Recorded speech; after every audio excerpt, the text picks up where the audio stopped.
Good evening, everybody. We are joining with the International Moon Observation of 2024, conducted by the Nalanda College Astronomical Society, which is organized by the NASA.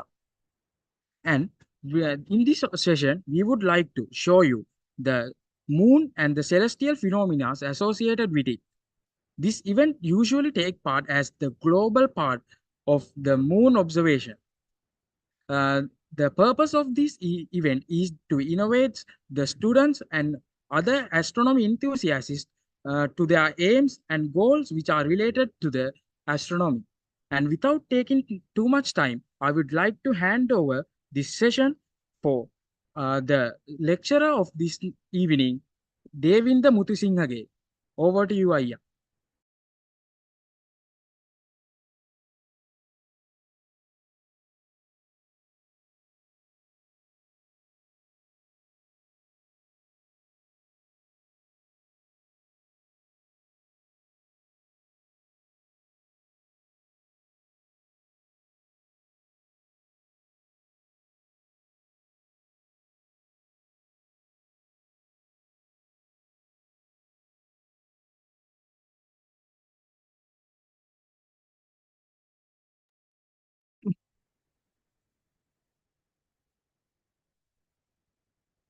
Hello, everyone. I think you all can hear me. Uh,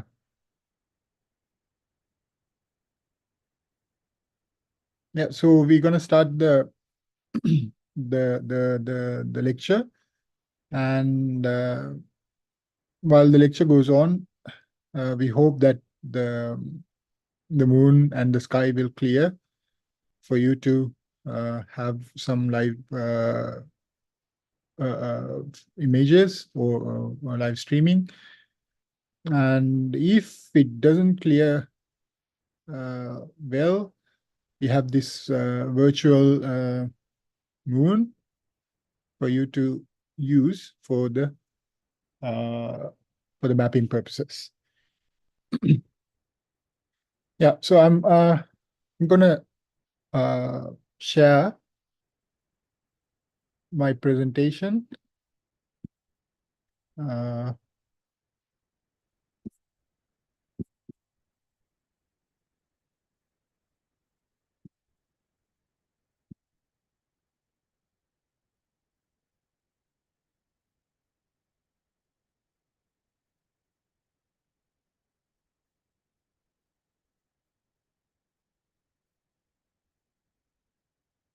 Hope everyone can see it.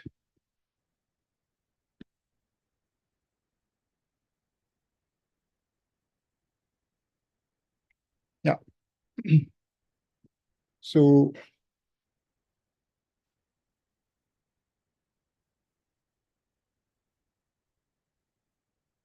this is about moon observation mainly, and uh, some theoretical parts related to moon will also be discussed. And I have prepared the presentation in English, and I'll be talking in both languages, English and Sinhala, to reach out local and few of the foreign participants. Okay, so let's start.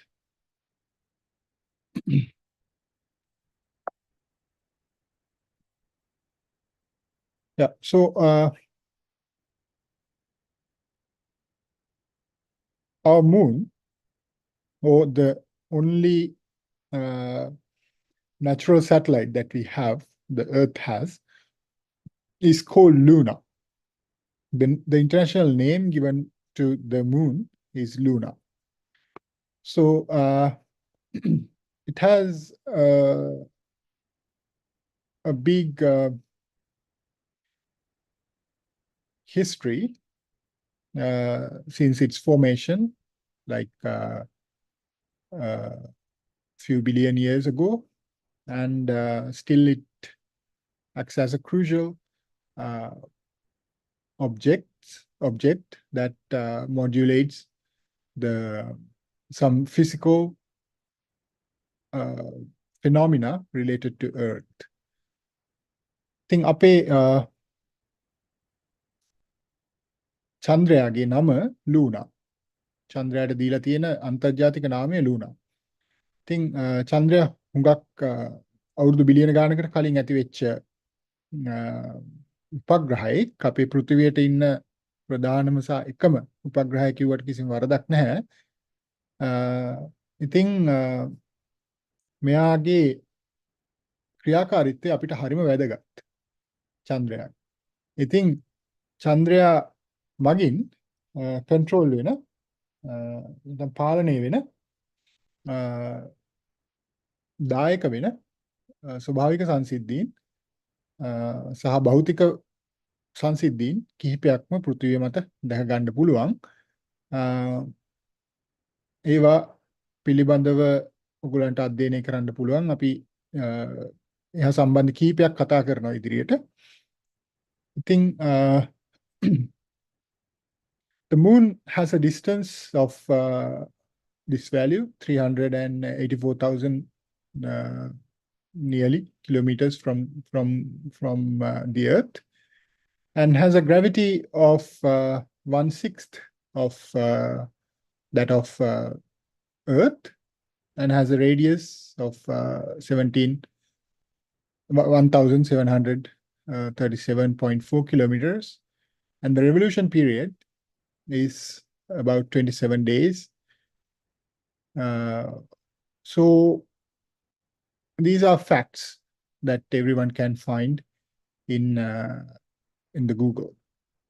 And moon is the largest celestial body that we can see by our naked eyes, and the only natural satellite, as I mentioned before, of the Earth. And the size is about 1/4 of the size of the Earth, but it's quite large. You'll see that how large it is compared to several other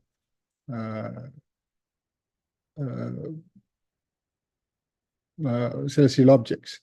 So it's larger than the Pluto, the dwarf planet, and this is considered as the 5th largest moon in the solar system.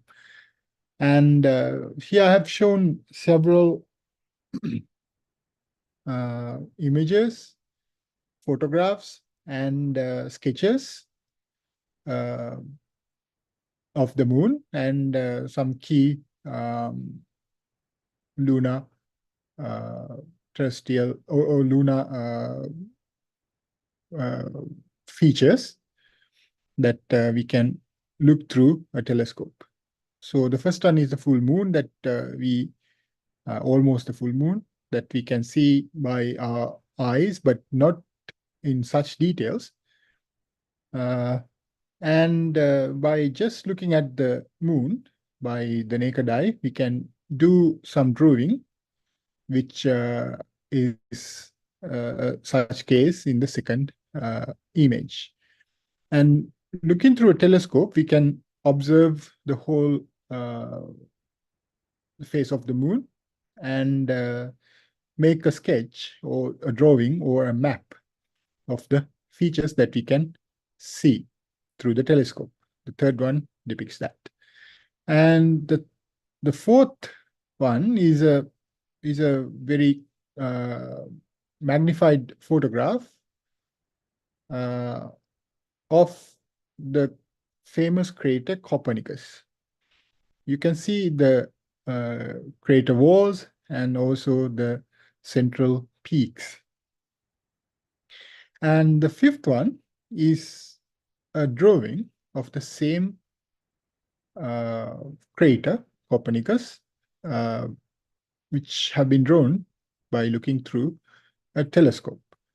So we will be discussing the techniques that we gonna use to draw all three of these the three of these maps, like the naked eye one, and looking through the telescope to view the whole face of the moon, and more magnified uh, telescope views uh, to observe individual moon features.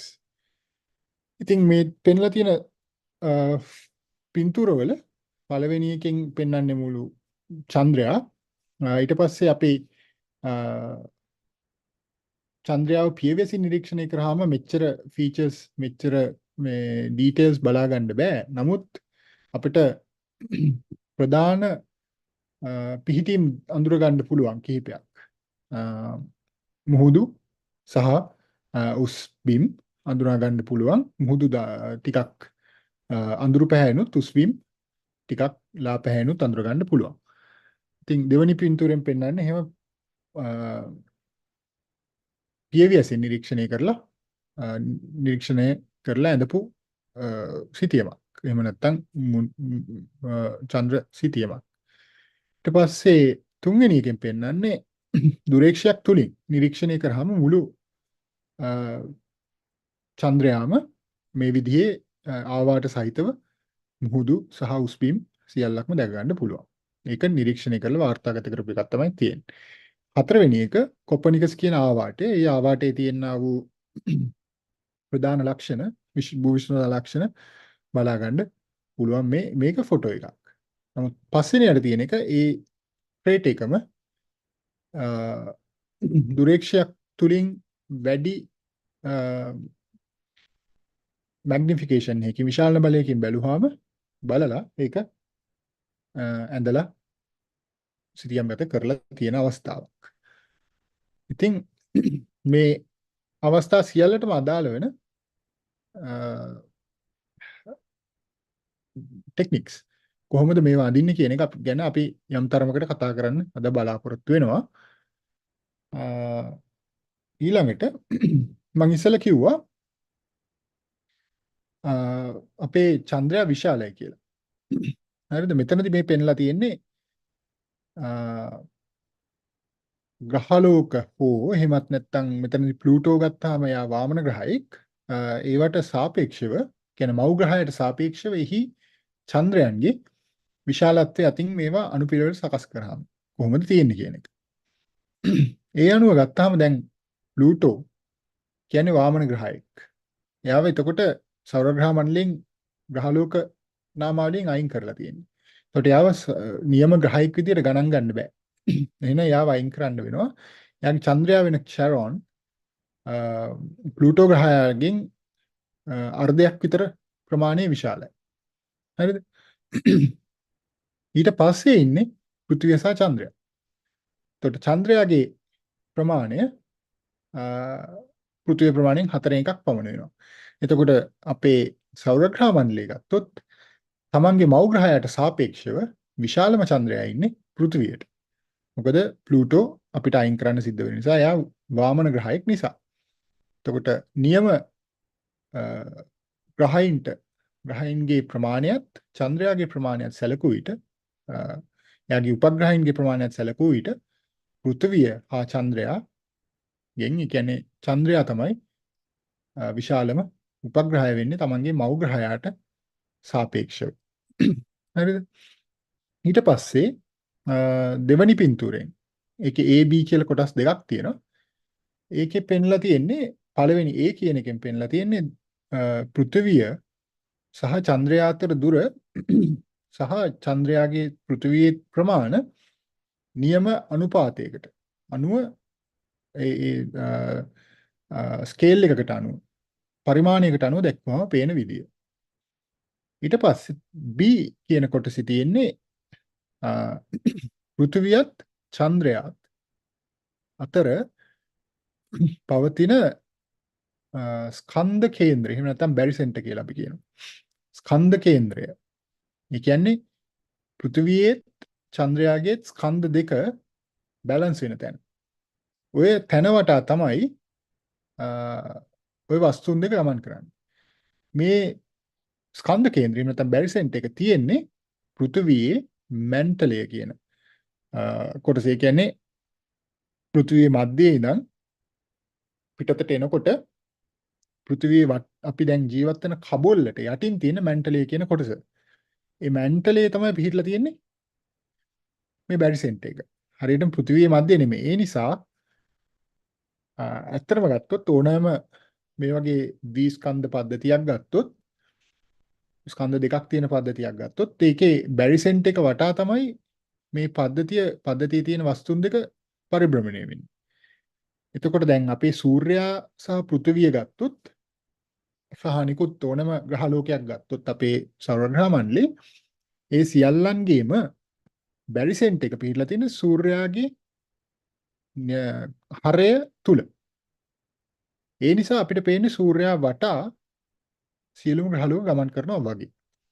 නමුත් චන්ද්‍රයා සහ පෘථිවිය අතර, ඒ කියන්නේ Earth Moon system එක ගත්තොත් ඒකේ බැරිසෙන්ට් එක තියෙන්නේ පෘථිවියේ මැදේ නෙමෙයි. ඒ නිසා චන්ද්‍රයා හරියටම පෘථිවිය වටා ගමන් කරනවා කියන්න අපිට බෑ. සිද්ධ වෙන්නේ මේ බැරිසෙන්ට් එක වටා ගමන් කරනකොට. එතකොට අපේ පෘථිවියත් ඔන්න ඔය පෙන්ලා තියෙන මේ වෘත්තයේ වටා පෘථිවියේ කේන්ද්‍රය ගමන් කරනවා. හරිද? Earth Moon system එක ගත්තොත් මූන් ගමන් කරන්නේත් මේ මෙන්න මේ මැද තියෙන කේන්ද්‍රය කරගත්ත වෘතයක, එහෙම නැත්නම් ඉලිප්ස් එක. පෘථිවිය ගමන් කරන්නේත් මේක වටා. එතකොට පෘථිවියේ කේන්ද්‍රයත් මෙන්න මේ රවුම තුල ගමන් කරනවා. හරිද? Right. So, as I said, that the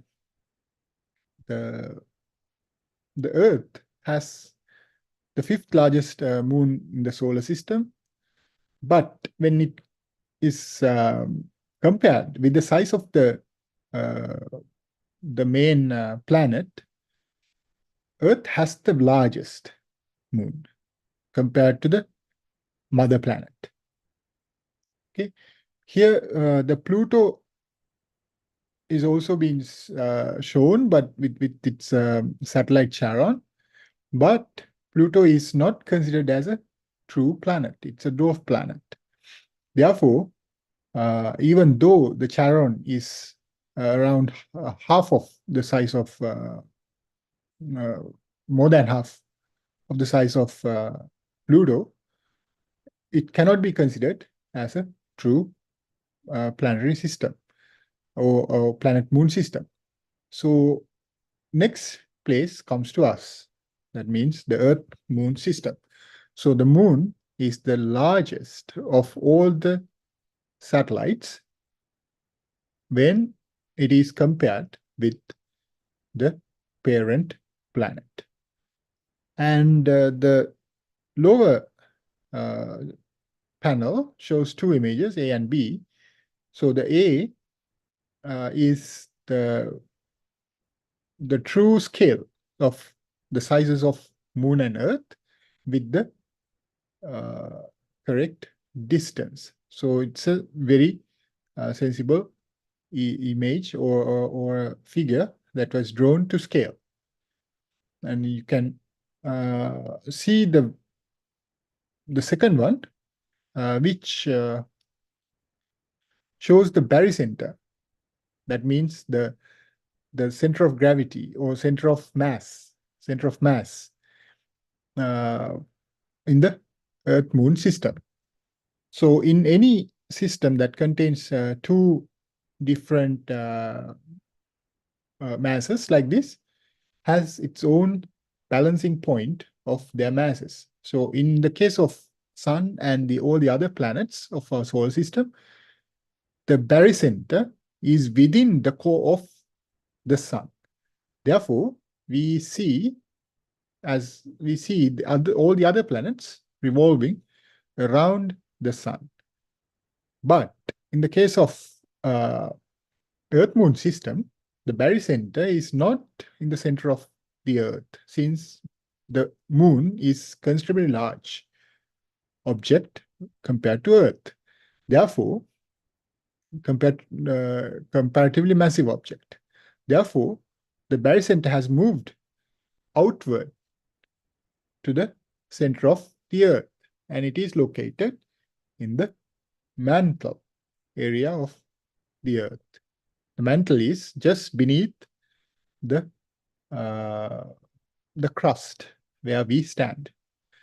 And therefore, in such a system, the Earth and the Moon both revolve around this barycenter.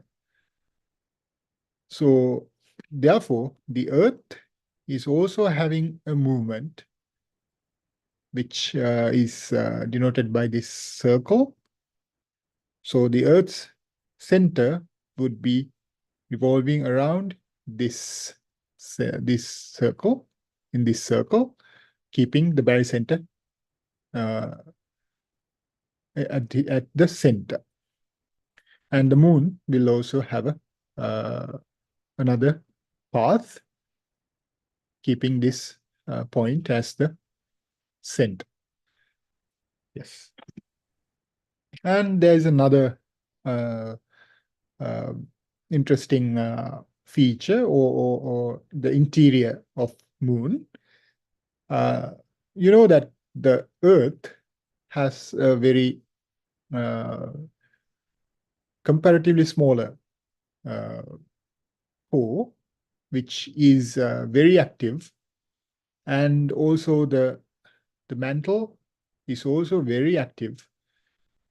So therefore, the Earth has been identified as the most active planet in this solar system. But in the case of Moon, this the core is much larger, but not very active. It is hot and mainly made out of iron-rich pyroxene, and with a considerable density of 3,500 kilograms per cubic meter. And the interesting thing is that the far side crust is much thicker than the near side crust of the Moon. These were calculated, or these were modeled using the seismological measurements done by the Apollo program. And in the far side, we have a lot of craters and very less number of, actually only one sea or a mare. But in near side, we have a lot of mares and highlands, and this is due to the thin crust of near side, which has allowed actually a long ago to reach all the lava that were generated by the active core of old Moon to reach the Earth, reach the crust, not the Earth, reach the crust of the Moon without a big trouble. There's no big distance to travel from this active core to the near side crust. And the source region, as you can see here, the source region is the region in between the crust and the core, and this is the region that moonquakes occur. But the moonquakes are much weaker than the earthquakes that occur on Earth, that could reach up to 7 or 8 or sometimes 9 in Richter scale. But in the case of moonquakes reach only up to 2, magnitude 2 in Richter scale. Yes. අපි මෙතනදි කතා කරේ මේ චන්ද්‍රයාගේ භූවිෂමතා ලක්ෂණ වලට අමතරව චන්ද්‍රයාගේ ඇතුළ interior එක කොයි වගේද කියන එක මෙතනදී චන්ද්‍රයාගේ හරය ඉතා විශාලයි චන්ද්‍රයට සාපේක්ෂව. ඒක හැදිලා තියෙන්නේ පයොක්සින් කියන යකඩ අඩංගු සංයෝග වලින් ඝනත්වය 3500 කිලෝග්‍රෑම් ඝන මීටරයට විතර වෙනවා. මේක උෂ්ණත්වයෙන් අධිකයි. නමුත් ක්‍රියාකාරීත්වයෙන් අඩුයි. පෘථිවිය වගේ හොඳ ක්‍රියාකාරීත්වයක් පෙන්වන්නේ නැහැ. පෘථිවිය මුළු සෞරග්‍රහ මණ්ඩලයේම අපේ තියෙන ක්‍රියාකාරීම ග්‍රහය විදිහටයි සලකන්නේ. තියෙන ඔය මේ ගිනි කඳු ආදී ක්‍රියාවලින් නිසා. මේකේ තියෙන ඉම්පෝර්ටන්ට්ම දේ තමයි වැදගත්ම දේ තමයි චන්ද්‍රයාගේ පෘථිවියට පේන ප්‍රදේශය. ඒ කියන්නේ ඒකට කියනවා නියර් සයිඩ් එක කියලා. පේන්නේ නැති ප්‍රදේශය ෆාර් සයිඩ් එක, දුර ප්‍රදේශය කියලා කියනවා. මේ ෆාර් සයිඩ් එකේ තියෙන ක්‍රස්ට් එක කබොල්ල පෘථිවියේ මේ පෘථිවිය දිහාවට නියර් සයිඩ් එක පෘථිවිය දිහාවට තියෙන කබොල්ලේ ප්‍රමාණයට වඩා ඝනකමින් වැඩි. හරිද? එතකොට පෘථිවිය දෙසට තියෙන ප්‍රදේශයේ තියෙන භූවිෂමතා ලක්ෂණ ගත්තාම ඒවා වර්ග දෙකක් ප්‍රධාන වශයෙන් තියෙනවා. මම ඉස්සෙල්ලා කිව්වා වගේ මුහුදු සහ උස්බිම්. මේ උස්බිම් වල තමයි ආවාට බහුල. මුහුදු වල ආවාට අඩුයි සහ ඒවා හරිම අර පැතලි ලාවා ගලා ගිය ප්‍රදේශ.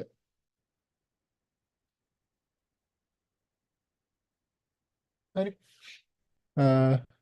එතකොට මේ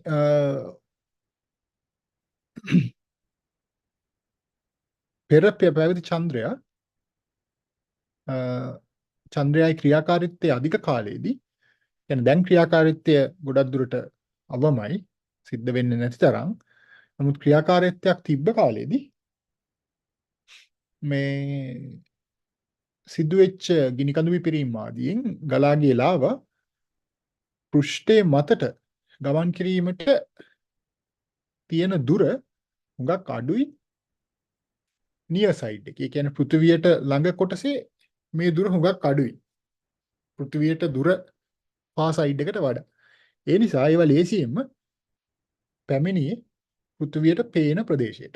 ඇවිල්ලා තමයි ඔය මුහුදු ආදී හදලා තියෙන්නේ. හරිද? ඉතින් පෘථිවියට පේන්නේ නැති ෆාර් සයිඩ් එක පැත්තේ තියෙන එකම එක මුහුදයි. මොස්කව් මුහුද. අනිත් හැම තැනක්ම ආවාට වලින් පිරලා තියෙන්නේ. ඉතින් මේ වගේ අර ගලා ගිය ලාවා වලට ගමන් කරන්න තියෙන දුර හුඟක් වැඩි නිසා ෆාර් සයිඩ් එකෙන් එළියට එන්න වැඩිපුර මේ දේවල් මේ ඇවිල්ලා තියෙන මේ ලාවා සියල්ලක් එළියට අපේ පෘථිවියට පේන ප්‍රදේශය. හරිද? ඒ වගේම මේ ඔයගොල්ලන්ට පේන ඇති සෝස් රීජන් කියලා එකක් පෙන්ලා තියෙනවා. මේ සෝස් රීජන් එක තමයි ක්‍රියාකාරීත්වය දැනට යම් තාක් දුරකට ප්‍රඳවා තියාගෙන මූන් ක්වෙක්ස් එහෙම නැත්නම් අපේ පෘථිවියේදී නම් අපි කියනවානේ මේ earthquakes කියලා භූමිකම්පා කියලා. එතකොට චන්ද්‍රකම්පා කියලා කියන්න පුළුවන් මූන් ක්වෙක්ස් වල. මේ මූන් ක්වෙක්ස් ඇති වෙන්නේ මෙන්න මේ සෝස් රීජන් කියන කොටසේ. හැබැයි මූන් ක්වෙක්ස් ඉතාමත්ම දුර්වලයි. දැන් පෘථිවියේ ගත්තාම earthquakes යන්න පුළුවන් earthquakes මනින පරිමාණය රිච්ටර් පරිමාණය ඔයගොල්ලෝ හැමෝම දන්නවා ඇති. මේ රිච්ටර් පරිමාණය 7 8 9 දක්වා වුණත් යන්න පුළුවන් earthquakes වලට. පෘථිවියේ සිදුවන භූමිකම්පන වලට. නමුත් චන්ද්‍රයාගේ මේවා රීච් වෙන්නේ වැඩිම මැග්නිටියුඩ් 2 විතර රිච්ටර් පරිමාණ අගය 2 විතර ප්‍රමාණය තමයි මේවා පවතින. ඒ නිසා ක්‍රියාකාරීත්වය හුඟක් අඩුයි සහ මූන් ක්වෙක්ස් එච්චර දැනෙන්නේ නැහැ. හරි. හරි. ඊට පස්සේ අපි පොඩ්ඩක් කතා කරමු මේ lunar eclipses ගැන. චන්ද්‍රයාගේ සිදුවෙන අපිට දකින්න ලැබෙන මේ ඇත්තටම ගත්තොත් මේ තව දවස් 2කින් 3කින් බදාද දවසේදී අපිට දකින්න ලැබෙනවා මේ අර්ධ සූර්යග්‍රහණයක්. අර්ධ චන්ද්‍රග්‍රහණයක් සමා වෙන්න. අර්ධ චන්ද්‍රග්‍රහණයක්. මේක පොයි දවස තියෙන්නේ මම හිතන්නේ අඟහරුවාදා හෝ බදාදා ලංකාවට පේනවනේ. එතකොට මේ ඔයගොල්ලෝ නිරීක්ෂණය කරන්න පුළුවන් වුණොත් මේ වෙලාව අපි දැනුම් දෙන්නම් මේක ඇතුළේදී ලංකාවේ වෙලාවෙන් කීයද කියන එක. ඒ වෙලාවට ඔයගොල්ලෝ නිරීක්ෂණය කරන්න හැකි වුණොත් වර්ෂාවෙන් බාධා නොවි ඔයාලට බලා ගන්න පුළුවන් partial lunar eclipse එකක්. හරිද? එතකොට lunar eclipse එකක් ඇති වෙන්නේ චන්ද්‍රයා පෘථිවියේ සෙවණැල්ලට ගමන් කරාම සූර්යයා මගින් ඇතිවන පෘථිවියේ හෙවණැල්ල තුලට චන්ද්‍රයා ගමන් කරාම තමයි මේ සංසිද්ධිය ඇති වෙන්නේ. එතකොට ඕනෑම ප්‍රදේශයකදී මේක වෙනසක් නැතුව බලා ගන්න පුළුවන්. හරියටම සිද්ධ වෙනවා නම් මේ වෙලාවට චන්ද්‍රයා අහසේ පායලා තියෙනවා නම් බලා ගන්න පුළුවන්. ඒකට සූර්යග්‍රහණ වගේ නෙමෙයි. ඊට වඩා හුඟක් විශාල ප්‍රදේශයක මේක පැතිරෙනවා. මේ නිසා බලා ගන්න පුළුවන්. එතකොට අපේ පූර්ව චන්ද්‍රයා තියෙන, ඒ කියන්නේ පොය දවස්වල තමයි මේක බලා ගන්න පුළුවන් වෙන්නේ. චන්ද්‍රග්‍රහණ ඇති වෙන්නේ පොය දවස්වලට. නමුත් හැම පොයටම ඇති වෙන්නේ නැහැ. ඒකට හේතුව තමයි අපේ පෘථිවියත් චන්ද්‍රයාගේත් සූර්යයාගේත් තියෙනා වූ ගමන් කිරීමේ මාර්ගවල ආනතිය. ඒවයි වෙනස්. ආනත වීම තියෙන නිසා ඒවා හරියටම සමපාත වෙන අවස්ථාවකදී පමණයි චන්ද්‍රග්‍රහණ බලා ගන්න පුළුවන්. ඒ නිසා හැබැයි චන්ද්‍රග්‍රහණ සූර්යග්‍රහණ වලට වඩා අපිට කීපයක් බලා ගන්න පුළුවන්. සූර්යග්‍රහණ තරම් විරල නැහැ. හරි. එතකොට මේ රූපේ පෙන්ලා තියෙන විදිහට චන්ද්‍රයා පවතින ස්ථානය අනුව චන්ද්‍රග්‍රහණ වර්ග කීපයක් තියෙනවා. එකක් පළවෙනි එක ඉතින් කිසිම චන්ද්‍රග්‍රහණයක් නැති අවස්ථාව. කියන්නේ පූර්ණ ඡායාවට එහෙම නැත්නම් අම්බ්‍රා කියලා කියනවා. පූර්ණ ඡායාව එහෙම නැත්නම් පෙනුම්බ්‍රා කියලා කියනවා උපඡායාව. මේ දෙක ඇතුළට ආවම තමයි චන්ද්‍රග්‍රහණයක් වෙන්නේ. එතකොට පෙනුම්බ්‍රා එකත් උම්බ්‍රා එකත් අතරමැද හිටියොත් ඒකට කියනවා අපි අර්ධ චන්ද්‍රග්‍රහණයක් කියලා. සම්පූර්ණයෙන්ම චන්ද්‍රයා පැමිණියොත් පූර්ණ ඡායාව තුළට ඒක පූර්ණ චන්ද්‍රග්‍රහණයක්.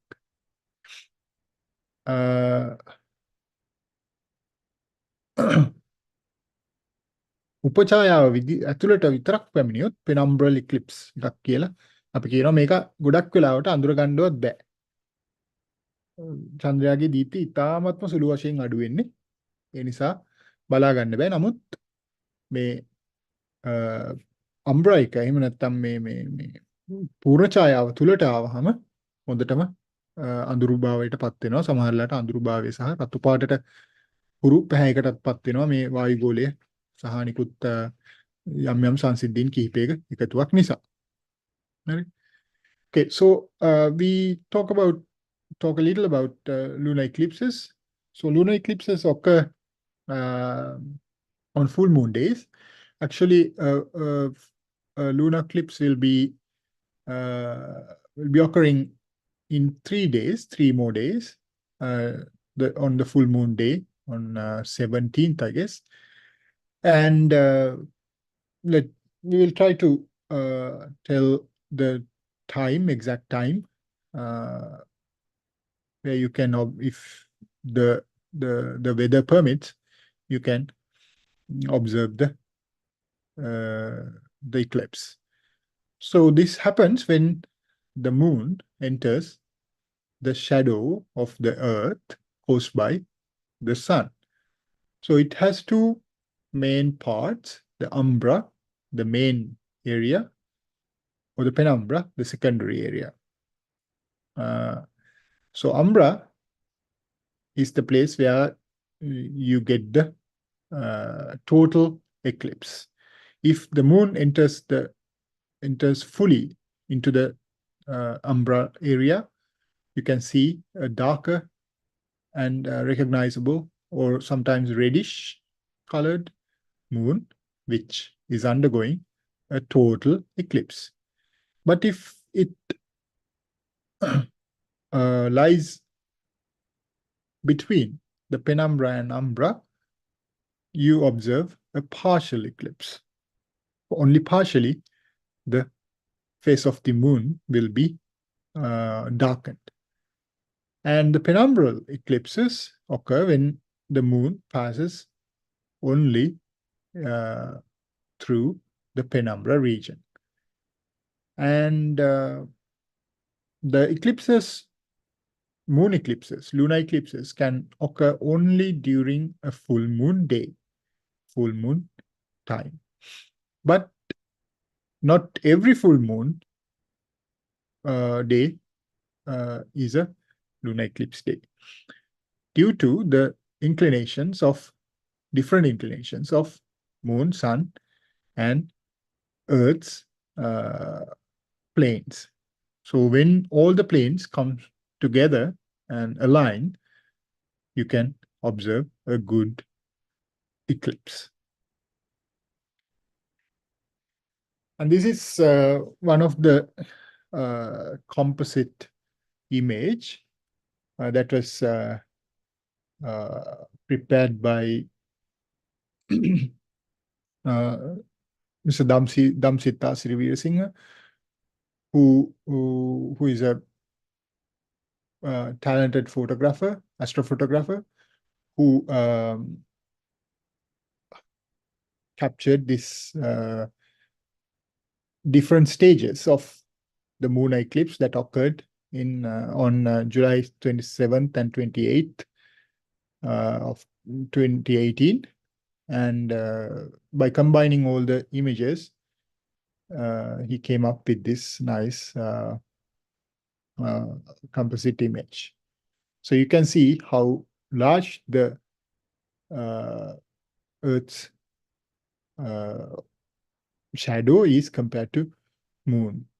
So it can fully incorporated into the Earth's shadow, and you can see this reddish color, which is caused by different phenomena related to the atmospheres and the surfaces of moon and Earth.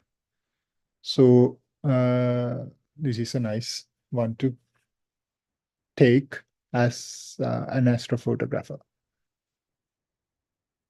Yes. And then we come to the objectives of moon mapping. And මට මේක සිංහලෙන් explain කරන්න බැරි වුණා.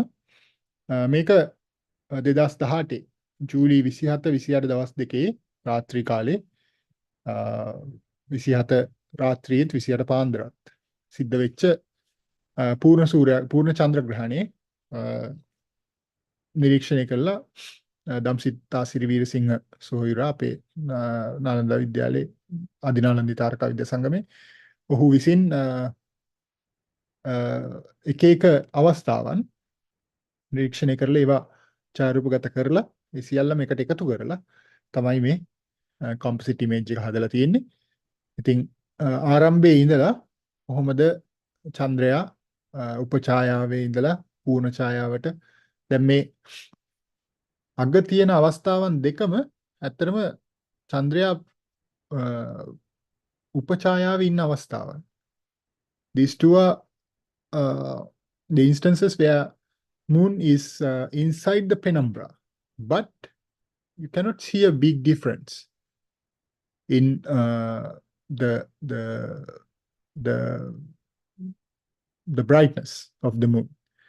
That is the problem. So even though it's there's a penumbral eclipse is going on, you cannot easily identify it unless you know that there's a penumbral eclipse and you uh,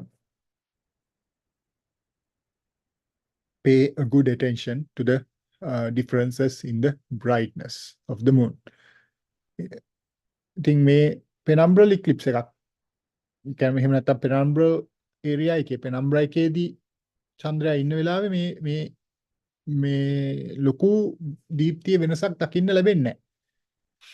ඒ නිසා අපිට නිකන් penumbral eclipse එකක් වෙන අවස්ථාවක් අපිට ඕන තරම් මග ඇරෙන්න පුළුවන්. පූර්ණ හා ආදර සූර්යග්‍රහණ චන්ද්‍රග්‍රහණයක් වෙන වෙලාවට තමයි අපිට වෙනසක් බලා ගන්න පුළුවන් චන්ද්‍රයාගේ. ඉතින් මේ උපඡායාව ඉඳලා පූර්ණ ඡායාවට ඇතුල් වෙන අවස්ථාව. ඇතුල් වෙලා සම්පූර්ණයෙන්ම ඇතුල් වෙලා නැවතත් පිටවීමේ අවස්ථාව. එතකොට මේ චන්ද්‍රයාගේ පෘෂ්ඨය වැහිලා ගිහිල්ලා පූර්ණ අවස්ථාවේදී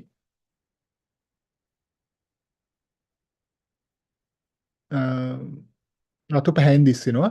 මේකට හේතු කිහිපයක් බලපාන්න පුළුවන්. විශේෂයෙන්ම අපේ පෘථිවියේ වායුගෝලමය තත්ත්වයන් සහ චන්ද්‍රයාගේ පෘෂ්ඨීය අවස්ථාවන් මේවට බලපානවා. ඉතින් මේක තාරකා චාරූපකරණයේ යෙදෙන කෙනෙක්ට ඉතාම මහඟු අවස්ථාවක්. මේ වගේ චන්ද්‍රග්‍රහණයක් ඡායාරූපගත කිරීම. අපි ඊට පස්සේ කතා කරනවා මේකේ ප්‍රධාන කොටස objectives of moon mapping. අපේ moon observation එකේ කොහොමද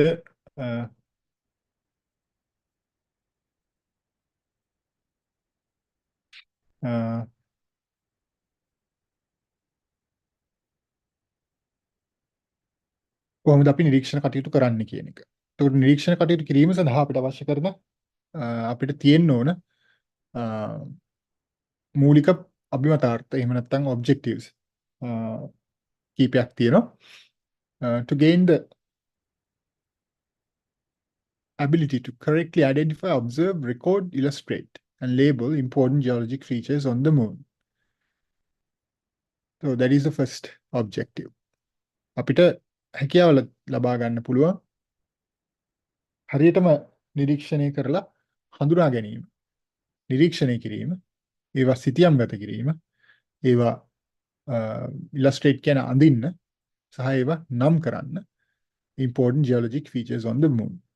චන්ද්‍රයාගේ තියෙන ප්‍රධාන විශේෂතා ලක්ෂණ.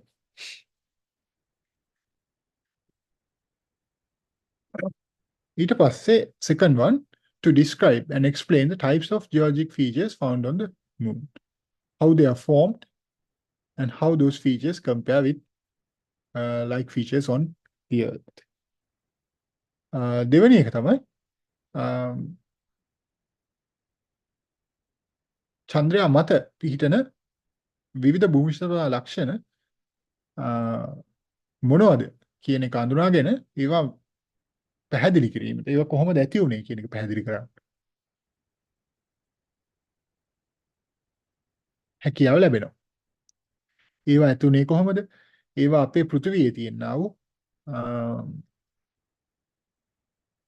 භූමිශාස්ත්‍රීය ලක්ෂණත් එක්ක සංසන්දනය වෙන්නේ කොහොමද කියන එක අපිට තේරුම් ගන්න පුළුවන්.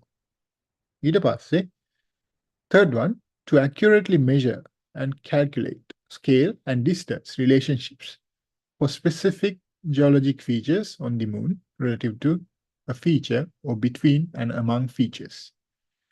අපිට මේක ටිකක් අමාරු වැඩක්. කියන තරම්ම ලේසි නෑ. ඒක සඳහා හොඳ පුහුණුවක් අවශ්‍යයි.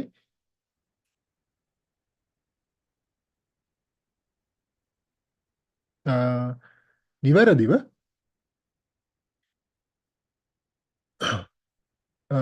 චන්ද්‍රයාගේ පවතින භූවිෂමතා ලක්ෂණ ගැන අපිට අදහසක් ලබා ගන්න. ඒවායේ ප්‍රමාණය, ඒවා කොච්චර දුරක් තියෙනවද ඒවා අතර, ඒවායේ විශාලත්වයන්, ඒවා ගණනය කිරීමට සහ ඒවා මිනුම් කිරීමට අපිට හැකියාව ලැබෙනවා. නේද? හරි. එතකොට moon observation ගත්තාම චන්ද්‍රයා නිරීක්ෂණය ගත්තාම අපිට ප්‍රධාන පුද්ගලයෝ දෙන්නෙක් ඉන්නවා. Thomas Harriot and Galileo Galilei. මේ Thomas Harriot තමයි මුලින්ම චන්ද්‍ර සිතීමක් නිර්මාණය කරේ.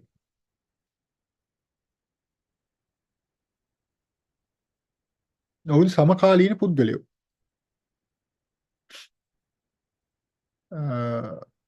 නිරීක්ෂණය කරලා චන්ද්‍රයාව සිතියම් ගත කරලා චන්ද්‍ර සිතියමක් මුලින්ම නිර්මාණය කරා තෝමස් හැරියට්. ඊට පස්සේ ගැලිලියෝ ගැලිලි තමන්ගේ දුරීක්ෂය පාවිච්චි කරලා චන්ද්‍රයාගේ භූවිෂමතා ලක්ෂණ නිරීක්ෂණය කරා. නිරීක්ෂණය කරලා ඒවා නම් කරන්නත් ඔහු උත්සාහ කරා. ඔය මාරේ කියන නම මුහුදු වලට ලබා දුන්නේ ගැලිලියෝ ගැලිලි. ඉතින්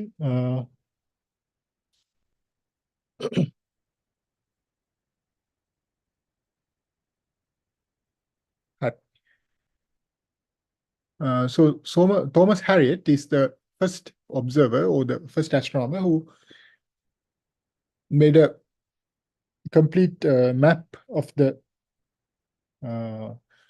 moon's features or moon map. He observed and compiled a detailed moon map. But as you can see in this is his map, and less number of craters, but all the mares are being well illustrated. In the case of Galileo Galilei, he used his telescope to observe those features, and he even drew them and also named those highlands or those mares or the lowland lava flows as mares.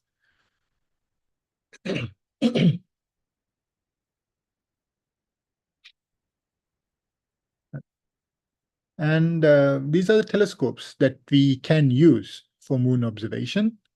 And those are, we can use refractors, which are made by only by using lenses, and Newtonian reflectors or Schmidt-Cassegrain reflectors, or Schmidt-Cassegrain telescopes, not a reflector. So it's a combination of lenses and mirrors.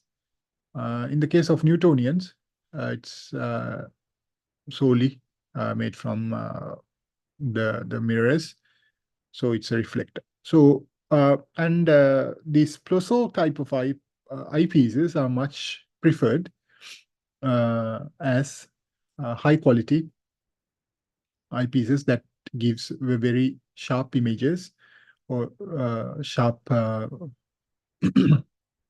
view of the moon and its features.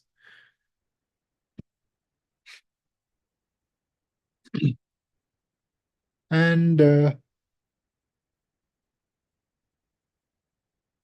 the first type of observation is unaided eye moon observation or naked eye moon observation. This can be done by anyone, even without the use of any instrument, just by looking at the moon through your eyes.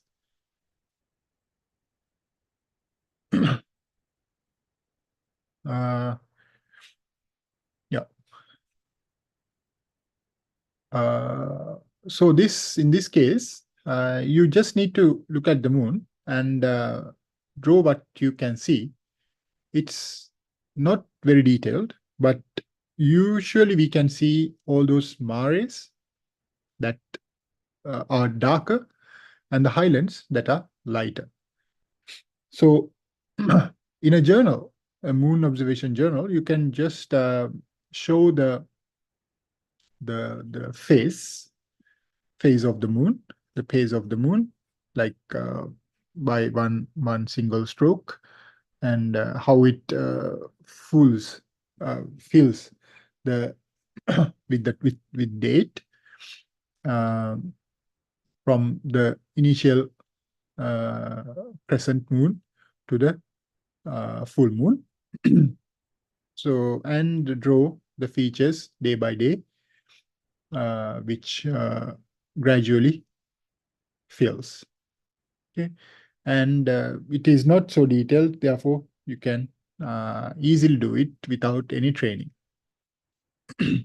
And you just need to your name and date and time of observation and just draw what you can see. And then the telescopic observation. And I will just explain this in Sinhala. අපි දුරේක්ෂ පාවිච්චි කරනවා තාරකා විද්‍යාත්මක නිරීක්ෂණ සඳහා. ඉතින් චන්ද්‍රයා නිරීක්ෂණය කරන්නත් අපිට දුරේක්ෂ පාවිච්චි කරන්න පුළුවන්. ඒකට පාවිච්චි කරන ප්‍රධාන දුරේක්ෂ වර්ග තුනක් අපි මෙතනදී කතා කරනවා. රිෆ්‍රැක්ටර්ස්, එහෙම නැත්නම් වාර්තක දුරේක්ෂ, නිව්ටෝනියානු පරාවර්තක දුරේක්ෂ, නිව්ටෝනියානු රිෆ්ලෙක්ටර්ස්, නැත්නම් ස්මිච් කැසිග්‍රේන් වර්ගයේ දුරේක්ෂ. මේ රිෆ්ලෙක්ටර්ස් රිෆ්‍රැක්ටර්ස් ගත්තොත් කාච විතරයි යොදාගන්නේ. අපි හැමෝම දන්නවා වර්තක දුරේක්ෂ සිම්පල්ම වර්ගය. ඊට පස්සේ නිව්ටෝනියානු පරාවර්තක දුරේක්ෂ දර්පණ පාවිච්චි කරලා ආලෝකය හැසිරවීමෙන් අපිට නිරීක්ෂණය කරන්න පුළුවන්. ටිකක් දිගෙන් වැඩි.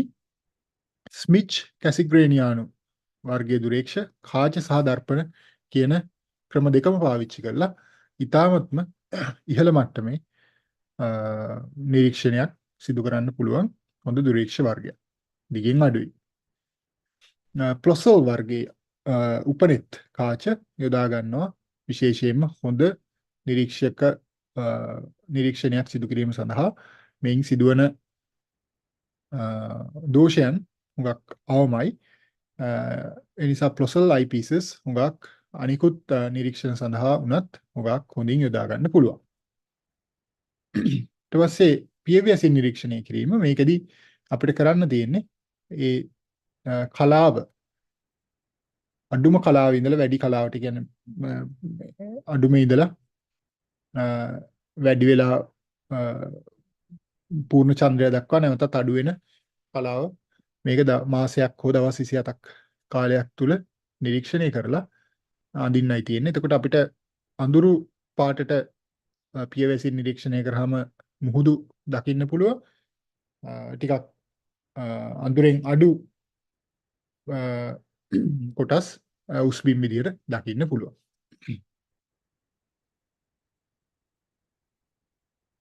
හරි. ඊට පස්සේ telescopic moon observation. ඒ කියන්නේ දුරේක්ෂ භාවිතයෙන් චන්ද්‍රයා නිරීක්ෂණය කිරීම. මෙතනදී ඔයගලන්ට අරය සෙන්ටිමීටර් 7.5ක් පමණ වන වෘත්තයක් චන්ද්‍රයා විදියට සලකා ඒ වෘත්තය තුල මේ ආකාරයට චන්ද්‍රයාව නිරීක්ෂණය කරලා සිතියම් ගත කරන්න පුළුවන්. හරිද? එතනදී අපි මෙතන පෙන්ලා තියෙනවා උතුර, නැගෙනහිර, දකුණ, බටහිර ආදී ප්‍රධාන දිශාවන්. ඒ දිශාවන් හඳුනා ගැනීමට ඔයගලන්ට හැකි වෙන්න ඕනේ. කොහොමද කරන්න කියලාත් මම ඉස්සරහට කියලා දෙනවා. එවැනි නිරීක්ෂණයක් සිදු කරලා අඩසඳ කලාව නිරීක්ෂණය කරලා ශාන කසේලාටිගල මහත්මයා අපේ ආදිනාලන්ත තාරකා විද්‍යා සංගමේ ප්‍රධානතම නිරීක්ෂකයා කියලා අපිට කියන්න පුළුවන්. සහ වැඩිම එක්ස්පීරියන්ස් තියෙන නිරීක්ෂකයා. ඔහු විසින් නිර්මාණය කරපු සිතියමක් තමයි මේ පේන්න තියෙන්නේ. එතකොට මුහුදු ආදිය ඊට පස්සේ ආවාට ඔයගලන්ට බලා ගන්න පුළුවන්. මේ නිරීක්ෂණ වාර්තාවේ දිනය නිරීක්ෂණය කරපු වේලාව ඔයගලන්ගේ වේලාව ඊට පස්සේ GMT Greenwich mean time Greenwich මධ්‍යහන වේලාව ඊට පස්සේ කොච්චර ස්කයි කන්ඩිෂන් එකක් මොකද්ද අහසේ තත්ත්වය කොහොමද තිබ්බේ කියන එක ඊට පස්සේ කොන්සලේෂන් එක ඒ කියන්නේ චන්ද්‍රයා පසුබිම් කරගෙන තියෙන තාරකා රාශිය මොකද්ද කියන එක ටෙලස්කෝප් ටයිප් මොන වගේ දුරේක්ෂයකින්ද නිරීක්ෂණය කරන්නේ ඒ නිරීක්ෂණය කරන දුරේක්ෂයේ විවරයේ ප්‍රමාණය ඊට පස්සේ ඒ දුරේක්ෂයේ ප්‍රධාන කාචේ හෝ දර්පණයේ නාභීය දුර, focal length, and the magnification, aperture focal length එකයි magnification aperture එකයි focal length එකයි magnification එකයි විශාලන බලය කොච්චරක්ද කියන එකයි එතන දක්වන්න ඕනේ. ඊට පස්සේ තමන්ගේ නිරීක්ෂකයාගේ නම හෝ තියෙන ID එක පාවිච්චි කරන්න පුළුවන්.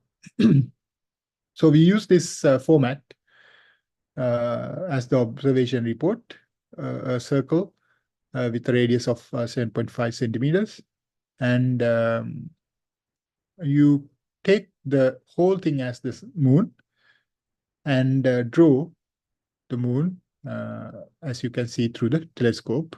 Or in our case here, if the telescopic view is not good, we will use the virtual moon, and we can fill out some data information to make it more internationally recognizable, and the date, the local time, in Sri Lanka, which is the time, and in India or other country, what is the time, and the Greenwich Mean Time, you have to calculate it. In the case of Sri Lanka, it's 5 hours and 30 minutes ahead of GMT, so you have to calculate it. And the sky condition, which sky is present, which sky condition is present at the moment of observation, and the constellation, which is the constellation that holds the moon at the time of observation, which is the background of the moon. And the telescope type, which kind of a telescope, and the aperture of the telescope, and the focal length of the main mirror or the lens, and the magnification should be also mentioned, and with the name of the observer. And here there is an example for the moon observations. One of the moon observations done by Mr. Shanaka Selatikala, who is a prominent member of Nalanda College Alumni Astronomical Society, who is the most experienced observer in our group, and he kindly permitted to use his drawings. And these are also from his collection. As you can see here, he has done a very detailed mapping of the geological features of the moon with time, how it changes from the crescent to the full moon. And I have shown only one part of this because there's another part, I mean, the waxing and waning. So this is just from, this is only half of the process or half of the drawings. Okay. So මෙතන මේක පෙන්ලා තියෙන්නේ මේ නැවතත් Shanaka සේලාටිකල මහත්මයාගේ ඇඳීම් crescent moon ඉඳන් ඒ කියන්නේ අවම කලාවේ ඉඳන් වැඩිම කලාව එහෙම නැත්නම් 15ක එහෙම නැත්නම් පූර්ණ චන්ද්‍රය දක්වා කොහොමද මේක පිරීලා තියෙන්නේ කියන එක. මේක පිරෙන එකේ අනිත් පැත්තත් අඳින්න පුළුවන්. මෙතන ඉඳන් නැවතත් අඩු වේගන යන එක. ඒ කොටස මම මෙතනදී පෙන්නලා නැහැ.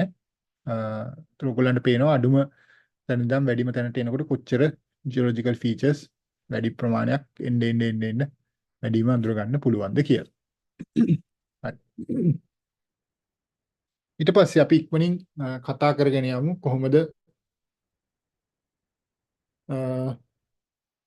මේක මැප් කරන්න කියලා. පළවෙනියටම මේක මම කිව්වා වගේ උතුරු දකුණ නැගෙනහිර බටහිර අපි දැනගන්න ඕනේ. ඒ සඳහා අපිට පාවිච්චි කරන්න පුළුවන් කීපයක් තියෙනවා. එයින් පළවෙනි එක තමයි අපි ලකුණු කරන්න ඕනේ පළවෙනි ස්ටෙප් එක, draw the terminator. So today we have a terminator actually. So maybe this almost the same size, or a little bit more than this. There is a terminator. That means the line that divides the daytime and the nighttime of moon. Okay, it's a single line. And draw the cardinal features. Those are the features that we use to identify the main directions of the moon. So the first one is Mare Crisium, which situated in the northeastern side of the moon, Mare Crisium. And you can see it as a oval-shaped sea or a mare. And in southern area, you can see this Tycho crater. It's a very interesting crater with a big set of rays that are being emitted, or seem to be emitting by the crater. And it can be easily identified, Tycho. And to identify the west side of the moon, you can use the Copernicus crater, which is also very prominent and very bright. There are a set of rays again emitting, seem to be emitted by from this crater. So northeastern side, Mare Crisium, southern Tycho, and the Copernicus. So these are the first three cardinal features that you have to draw according to their relative sizes and relative directions. And after that, you can draw the outlines of the mares and outlines of the craters that you can see in the main craters that you can see in the through the eyepiece, or in the in our case virtual moon. Okay, these are the first steps. Then පළවෙනි step එක විදියට ගන්නේ අපි චන්ද්‍රයා නිරීක්ෂණයේදී මුලින්ම ඇඳ ගන්න ඕන චන්ද්‍රයාගේ දිවා සහ රාත්‍රිය වෙන් කරන සීමාව. අද දවසේදී ඒක මේ දැනට ඇඳලා තියෙන එකට වඩා පොඩ්ඩක් එළියෙන් පිහිටලා තියෙනවා. චන්ද්‍රයාගේ රාත්‍රී කාලය, මේ දිවා කාලය. ඊට පස්සේ ඊසාන දිශාවට වෙන්නේ. උත්තරත් නැගෙනහිරත් අතර ඊසාන දිශාවට වෙන්න මාරේ ක්‍රිසියම් කියන ඕවල් හැඩති මුහුද පිහිටලා තියෙනවා. ඒ මුහුද ඇඳ ගන්න ඕනේ. ඊට පස්සේ දකුණු දිශාවේ පිහිටලා තියෙනවා ටයිකෝ කියන ආවාටය. මේක හරිම දීප්තිමත් ආවාටයක්. මේකෙන් නිකන් අර රැස් විහිදෙනවා වගේ පේනවා. ඒ ආවාටය අඳුරගෙන ඒක සලකුණු කර ගන්න ඕනේ. ඒක තමයි දකුණ සලකුණු කරන ෆීචර් එක. ඊට පස්සේ තියෙනවා කොපර්නිකස් කියන ආවාටය. මේකත් හරිම දීප්තිමත් ආවාටයක්. මේකෙනුත් අර රැස් විහිදෙනවා වගේ අපිට බලා ගන්න පුළුවන්. ඒක පෙන්වන්නේ බටහිර දිශාව. හරි. එතකොට මේ ප්‍රධාන තුන ඇඳගත්තට පස්සේ ඒවා තියෙන ප්‍රමාණයන් සහ සාපේක්ෂ දුරවල් වලින් අඳගත්තට පස්සේ අපිට පුළුවන් මේ තියෙන මුහුදු වල සීමාවන් ලකුණු කරන්න. මේ සීමාවන් ලකුණු කරාට පස්සේ අපිට ආවාට කිහිපයක් ප්‍රධාන ආවාට තියෙන ස්ථාන ලකුණු කරන්න පුළුවන්. මේ තමයි පළවෙනි ස්ටෙප් එක.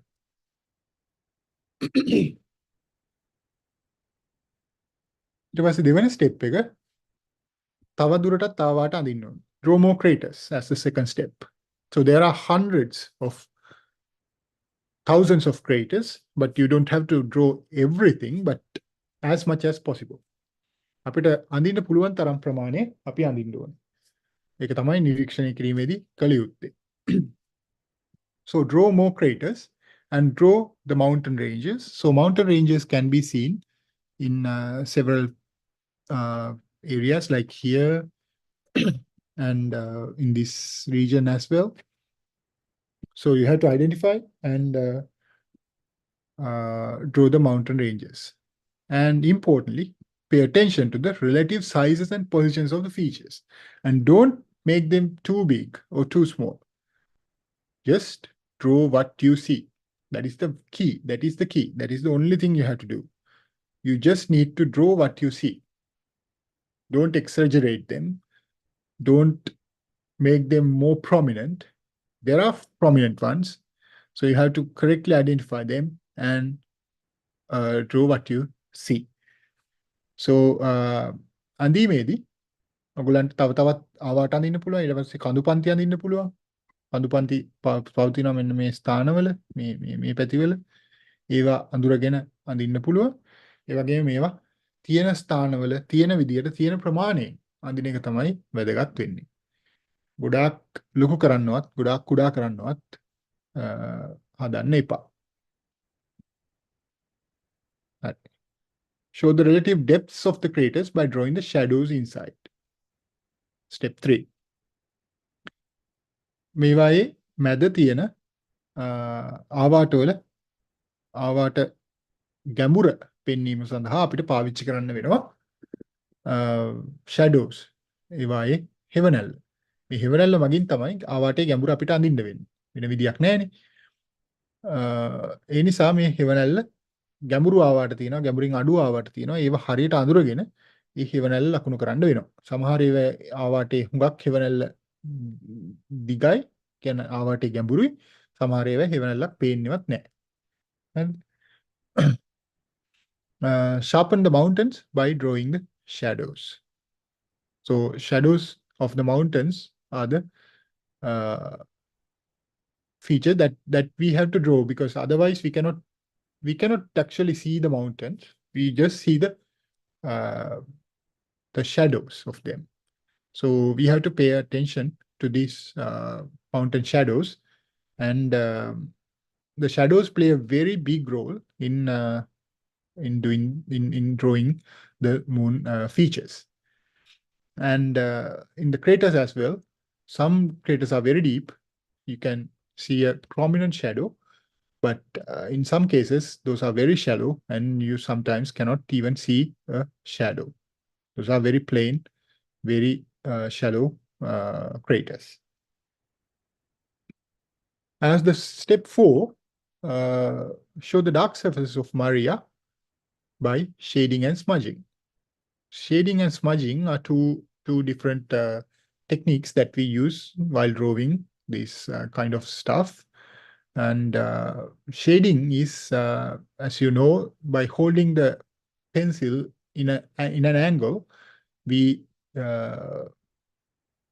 draw the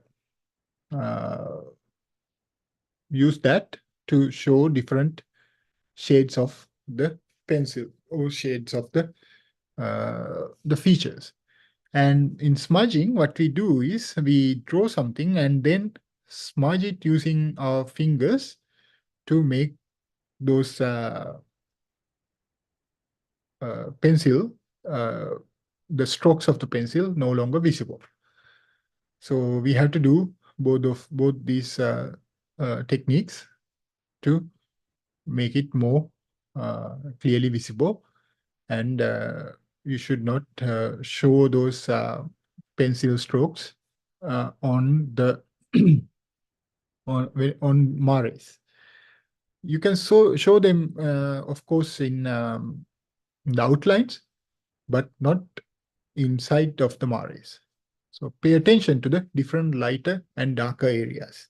There are very dark areas and very light areas, and you have to have this kind of level of understanding and how to manage it using these two techniques, shading and smudging. අපි දැන් මේ shading සහ smudging කියන techniques දෙක පාවිච්චි කරලා තමයි කරන්න වෙන්නේ මේ මාරේස් එහෙම නැත්නම් මුහුදු වල වර්ණයන් අපිට පාවිච්චි කිරීමේදී මොකද අපිට පාට ගන්න බෑනේ. ඒ නිසා අපි පාවිච්චි කරන්න ඕන විවිධ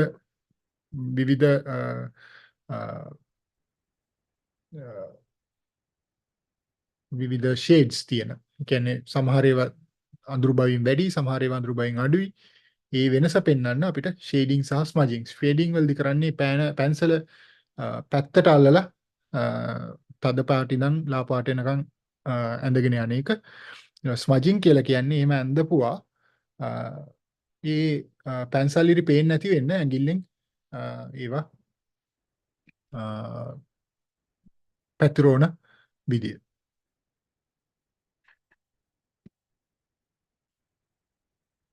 හරි. Draw the outlines of the craters and Maria with a sharp pencil. That is the final step.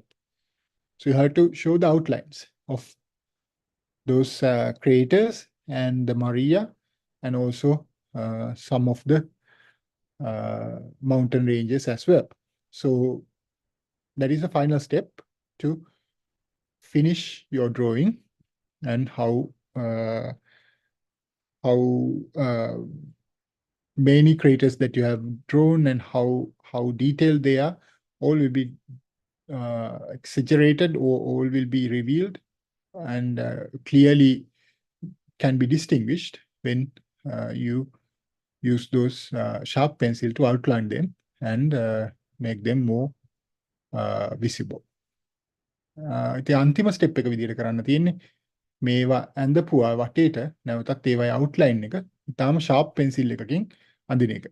Sharp pencil එකකින් ඇඳහම මේවා වෙන් වෙලා හොඳට අපිට දකින්න ලැබෙනවා. එතකොට මේකේ වෙනස්කම් අපිට නිරීක්ෂණය කරන්න පහසු වෙනවා. සහ ඒක ඉතාලම හොඳින් අපිට බලා ගන්න හැකියාව ලැබෙනවා. ඊට පස්සේ as the last step, we have to fill the data on the observation sheet. So at the time of observation, you can either show a time duration or just the time of starting or ending can also be used. And the other stuff we need to fill out. And during the session of drawing, we'll be providing all those information that you require to fill out those forms. Okay. And there's a intensity scale that is being used for the determination of the level of brightness in the moon features. So the pitch black is 0. So dark lunar surface shadows, these areas, no, only the shadow, cannot see anything. Okay. So very dark grayish black is dark features under extremely shallow illumination. Then this sun, like number 2, the Grimaldi crater, or the Grimaldi, you can see it's very dark. And no, you cannot see. Like one is also in the darker areas, you cannot see. And number 2, dark gray, the southern half of Grimaldi's flow, this one. And medium gray, northern half of Grimaldi's flow. So this is the scale and the example features. And fourth one is medium light gray, general tone of area west of Proclus. This is the Proclus, and west of Proclus is this one. So it's quite different from number 2, but very close to number 3. A pure light gray, general tone of Archimedes flow. This one, Archimedes crater. Light whitish gray, the ray system of Copernicus. This is the Copernicus crater, and the ray system could be observed around it, and it has the number 6. And number 7 is grayish white, the ray system of Kepler. Kepler is little bit towards west side of Copernicus in this area.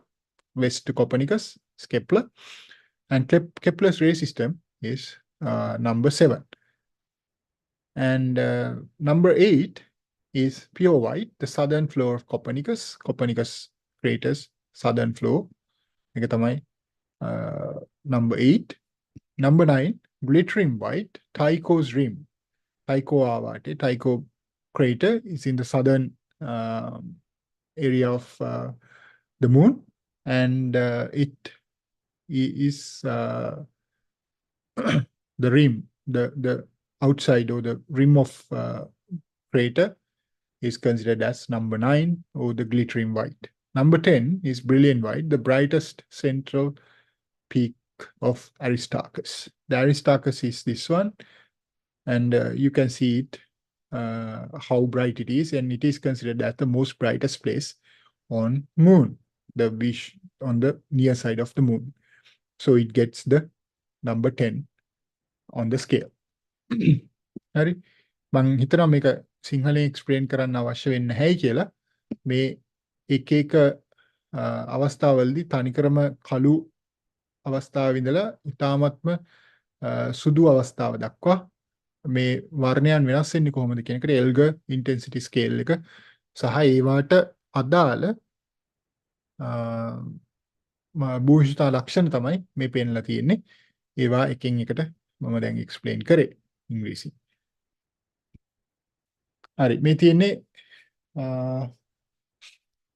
features of the moon features ඇඳපු විදිය ශාන කසේලාටිකල මහත්මයා විසින් ඔහු විසින් නිරීක්ෂණය කරලා ඔයගලන්ට පේනවා ඇති කොච්චර පරිශ්‍රමයක් දරලා මේ ඇඳලා තියෙනවද කියලා. මේ තියෙන්නේ කොපර්නිකස් ආවාටය, මේ මැද තියෙන කඳු පන්තිය, ඒවායේ තියෙන shadows, ඊට පස්සේ ඊට උඩින් පිහිටලා තියෙන කඳු පන්තිය ඔයගලන්ට බලා ගන්න පුළුවන්. ඒ වගේම කොපර්නිකස්ගෙන් විහිදෙන rays උනත් බලා ගන්න පුළුවන්. ඊට පස්සේ මේ තියෙන්නේ තවත් කඳු පන්තියක් ඇපලෝ 15 ගොඩ වාපු ඒරියා එක. මාරේ ක්‍රිසියම් මං ඉස්සෙල්ලා කියපු මේ මාරේ එක. ඊට පස්සේ තියෝෆිලස් සයිරිලස් කියන ආවාට දෙක සහ මාරේ සෙරෙන්ටාටිස්, ටයිකෝ ආවාටේ මේ තියෙන්නේ. මේ වගේ ෆීචර්ස් බලලා ඔයගලන්ට පේනවා ඇති එක එක ප්‍රමාණ වලින් තමයි මේවා ෂැඩෝස් ඇඳලා තියෙන්නේ. ඒවයි ගැඹුර පෙන්වන විදිය. දැන් මෙතන මේ ආවාටේ ගැඹුර හුඟක් වැඩි. ඊට සාපේක්ෂව මේ ආවාටේ ගැඹුර හුඟක් අඩුයි. හරි. ගැඹුර පෙන්වන්නේ තියෙන ෂැඩෝ එක පාවිච්චි කරලා. මේ තියෙන්නේ සම්පූර්ණ චන්ද්‍රය හැඳපු වෙලාව. So you can see the different features. Those were drawn by again Shana Kasela article, and he has drawn them with a great patience, taking the time and lot of observations, lot of hours of observation, and you can see how detailed they are and how beautiful they are and how accurate they are. So you can see different color tones of the different mares and different sizes or the depths of different craters, how he has taken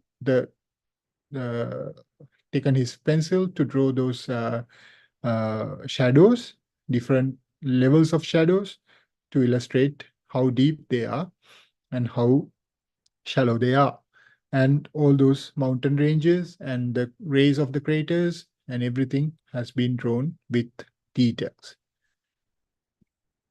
And this is the full moon that he has drawn. But you will ask why the amount of features are not so much in the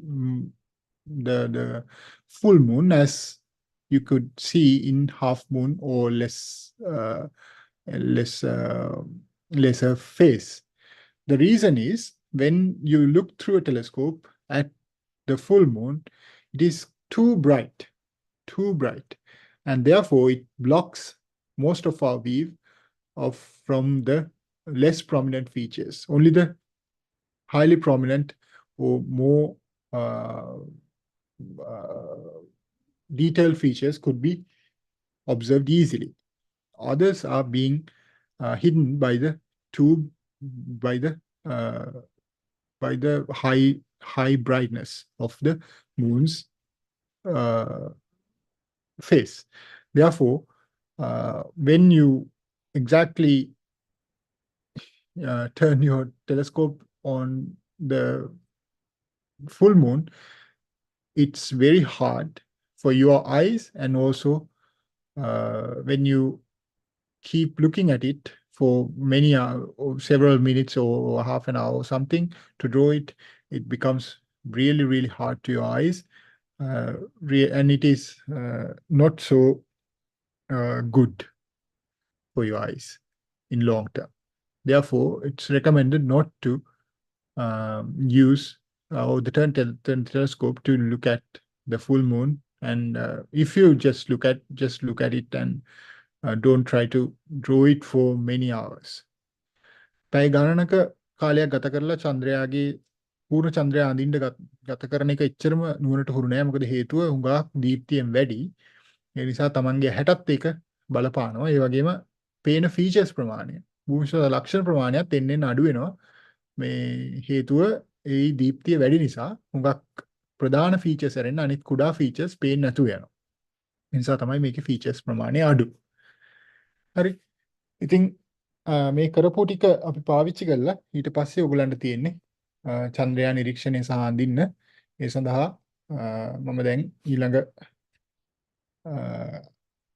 කොටසට බාර දෙනවා මේක කරගෙන යන්න.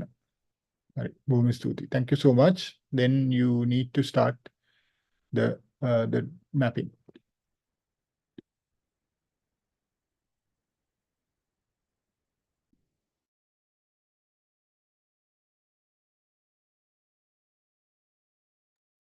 Thank you, Aya, for doing the wonderful lecture.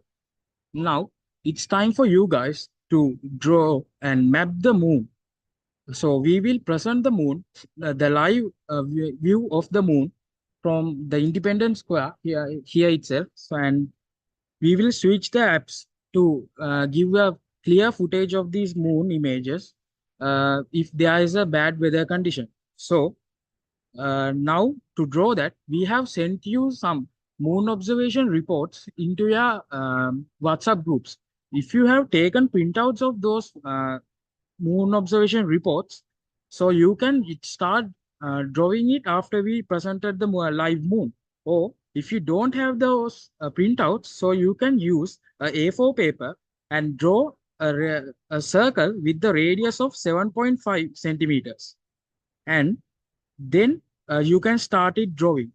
And in the middle of this session, we will be announcing the Q&A session, and you have to scan a QR code that is shown by us in order to pose the questions that you can ask related to this session or anything related to the astronomy subject.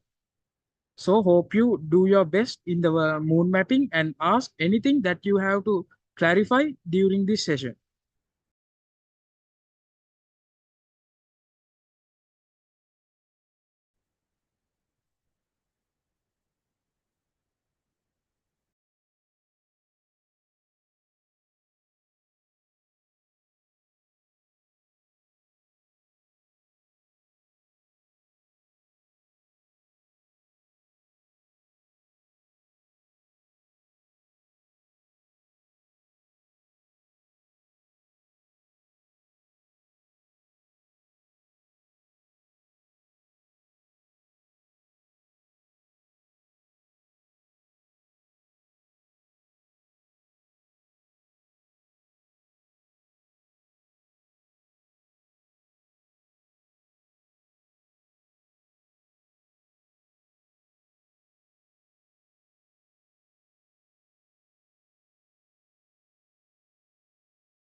Sorry for disturb you guys, but there is a bad weather condition in this area.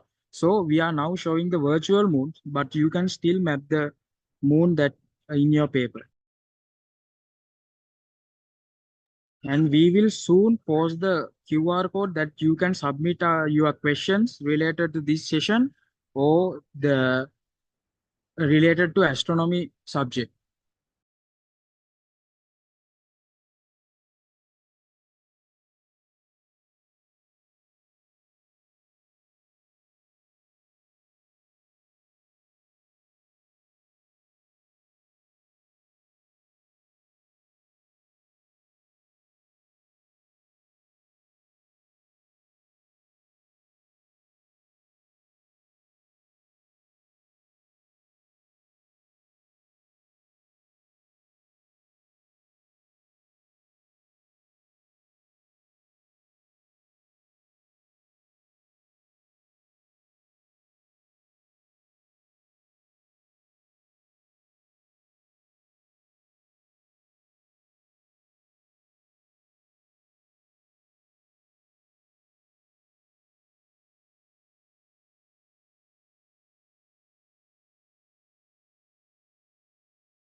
So guys, we have posted the both links for the submission of the moon maps and the submission for the Q&A sessions in the chat box.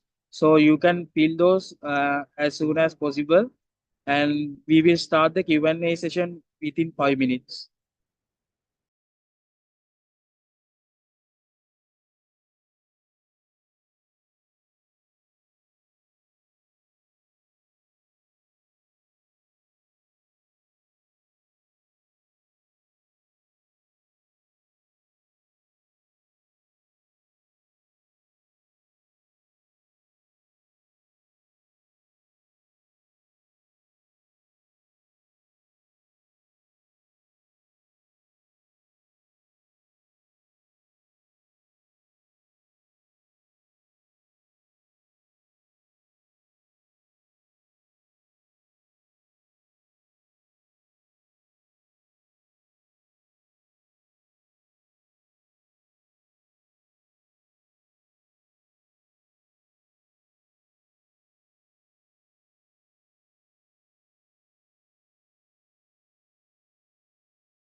Mr. Mr. Devinder.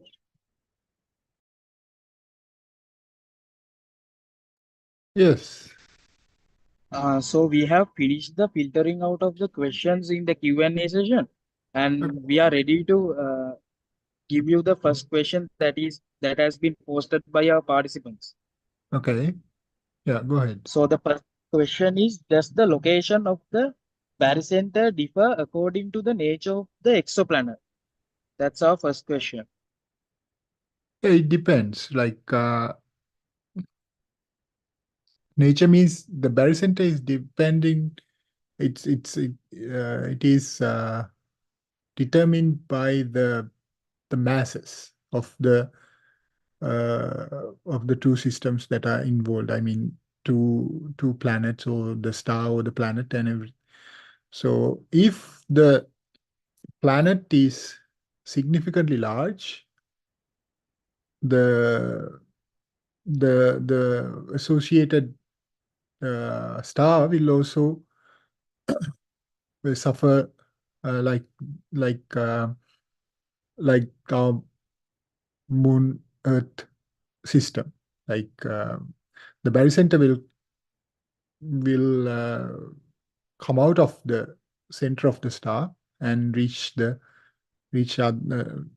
I mean, will not be at the center of the star. In the case of binary star systems, if the two stars are uh, having similar masses, the barycenter is somewhat in between the two stars, the space. Therefore, they will wobble or they revolve around that one. Therefore, we can see a different uh, the motion is quite different from the one that we are familiar with in our solar system. But if in the case of our solar system, the sun is quite massive. So all the barycenters of other planets with sun are inside sun. I mean, very close to the the core.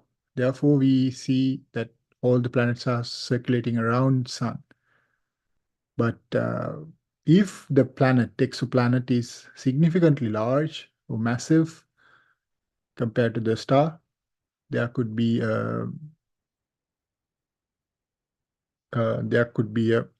uh, off-centered barycenter. Therefore, we could see the wobbling effect in the star as well. Yeah.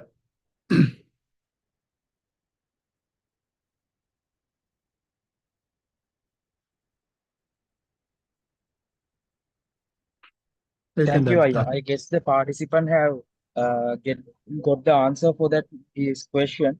So the next question is, what are known as seas located in the moon and why they are referred as seas? the thing is, those are originally named as seas by Galileo Galilei because those could be seen very smooth and less dramatic, like highlands. Highlands have so many uh, features like mountain ranges and uh, craters and highlands, all those. But in the case of Maria or the seas, mares, the features are very limited. They are very smooth and like calm seas. So therefore, he might have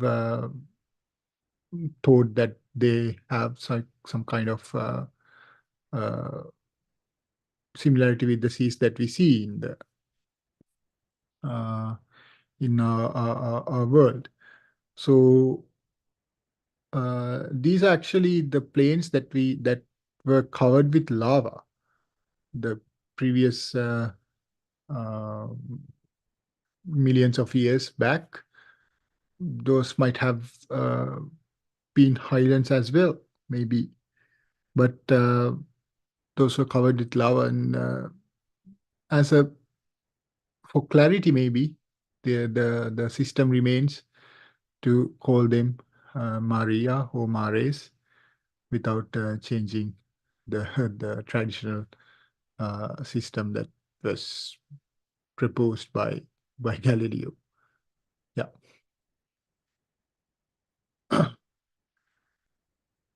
And there are a few questions. Yeah, can a star turn into a planet? No. Star is a star. So planet is something. So star is defined as like a celestial object that in most cases has the enough mass to to uh, to generate its own power through nuclear fusion. But in the case of planets, it's not like that, not the case. Therefore, star cannot turn into a planet. Can gravity form waves? Yes, it's in not in Newtonian gravity, but the later the theories that were proposed later says that gravity can act as waves. Yes. Does every black hole contains a singularity? It should contain. It is what defines a black hole, singularity. It should. Does everything get smashed to bits when two galaxies collide? No, it should not necessarily uh, because there are so much of voids in between. Even the stars, like for example, like the closest stars to sun is like 4.3 light years away. So it's a void basically. So the our planetary system lasts only less than 1 light year. So uh, therefore, there are huge voids in between the celestial objects, even within a galaxy. So there should be large number of collisions, but not everything will get smashed into bits and get destroyed. So mm, some will remain. Does sound travel faster in space? No, sound does not travel because sound needs a,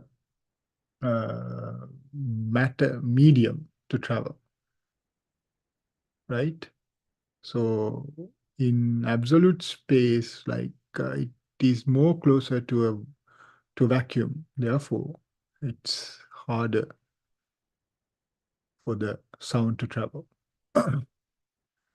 Does the influence of gravity extend out forever? Theoretically, yes. Theoretically, yes. The gravity is it like it should, but practically it does not. It has kind of a limit, the effective limit, right? Theoretically, yes, but not practically. Yeah. Believe that the moon can cause for the destruction of the earth. If the moon uh, starts coming towards earth, which is not the case, quite the opposite. Actually, the moon uh, becomes far and far away. So it the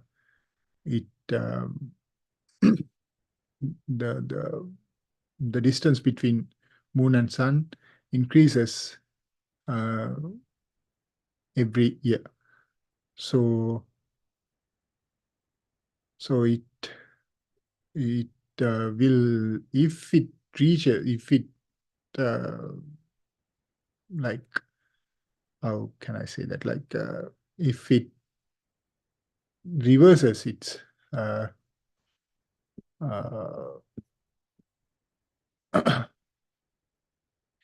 uh, reverses its motion, it might fall down, but I don't think it will happen. Okay.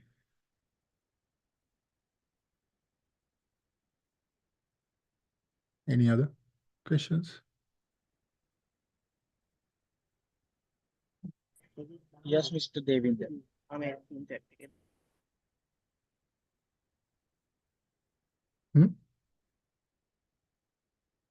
cannot hear you. Yes, Mr. Devinder, there's another question asking if there are any necessary resources for studying star maps and all other related calculations for astronomy Olympiad. The resources. Resources. Resources are there, but it's a little bit difficult to reach because, like, for different parts of the astronomy syllabus, astrophysics and Olympiad syllabus, you will have to read different books. So you will not have all in one. Therefore, you will have to use different textbooks, different available resources like other Olympiad question papers from other countries, and maybe some YouTube channels or some YouTube videos, and also some other resources. So the printed books are a little bit limited in Sri Lanka, so we have to depend on e-books that are available. Some are available freely, so you'll have to do some research first to find them out and uh, select which ones are best suit the the scope of Olympiad syllabus, because Olympiad is actually for high school students. Therefore, it's not very difficult uh, compared to the real world astrophysics, but it's quite difficult compared to the astrophysics that we deal with in high schools in or astronomical societies in Sri Lanka. So that is the problem. So in other countries, and the problem in the thing that other countries do is they train the students for many months. Actually, they select from different selection examinations, and they select a group of students, and they train them for months under the supervision of astronomers, astrophysicists, and then they are being sent to participate for the international competition. So in Sri Lanka, it was the case like few years back. I think, I don't know whether it still works. Uh, if so, it is nice. But the thing is that the resources are there, but those are very uh, uh, very dispersed everywhere. So you have to really dig and find them. Yeah.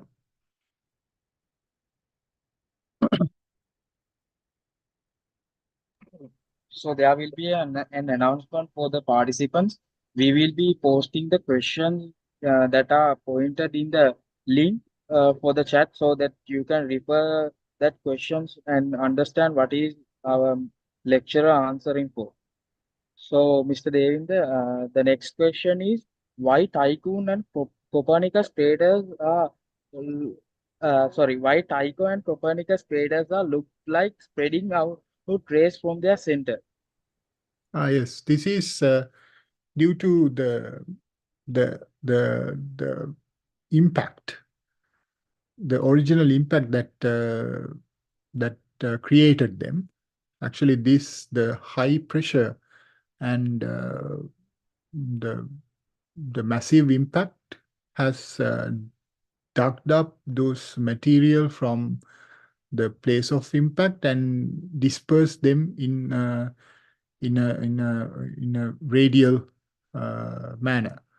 Therefore, those are like kind of the material that was uh, somewhat deep, was situated a little bit deeper in the uh, moon's surface, highlands, and due to the high energy impact, those were dispersed radially towards all the directions, creating these ray-like structures. So those are the same material, but they have a little bit different um, uh, how can I, reflective indices. So that is why we could see this difference in they appear like ray emitting rays. Yeah.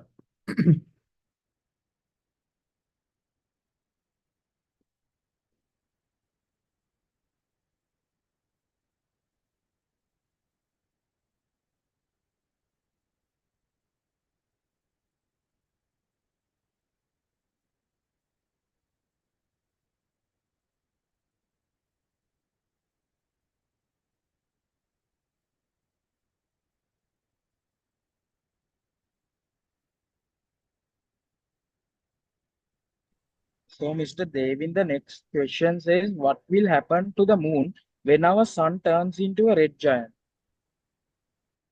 The same thing will happen to all the planets. They will be burst. They will be like detonated. Like nothing will be remained, right? So whatever happens to the Earth will happen to the moon and all the other planets as well. So those will be easily destroyed, the moon and all. And uh,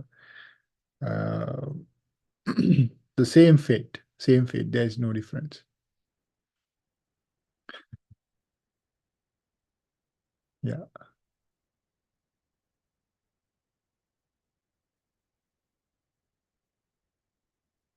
And there's a uh, thing about this Black Knight satellite, and it's a conspiracy theory actually.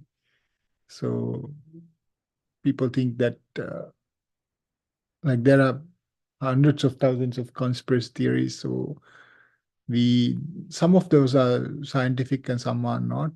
So it's not exactly astronomy. So it's just need to maybe that is true, but it's just a theory. So no one has exactly proven it. So we just need to uh, maybe check more, more posts or something that related to them. So it's not actually astronomy. Uh, what will a supernova hit the moon? The supernova, if there's a supernova, it will hit all the even our star and everything. So moon has no exception, so everything will be destroyed. But it will not happen, I think, in recent years. What will happen to our moon if our moon dies? Dies in the sense of what? So it's already a dead planet, the dead satellite. So it's already dead. It's not living like not very active. Therefore, it will be destroyed. Maybe the sense of dying may be destroyed. Uh, You mean so it might affect some of the cycle, or I mean some of the physical phenomenon like tides and everything on the earth, and also interestingly it will maybe if it destroys by some mean, it will directly affect the earth by the collisions as well. Therefore, it should be there. If it dies by exploding or something, it will be deleterious for the Earth and the living world as well.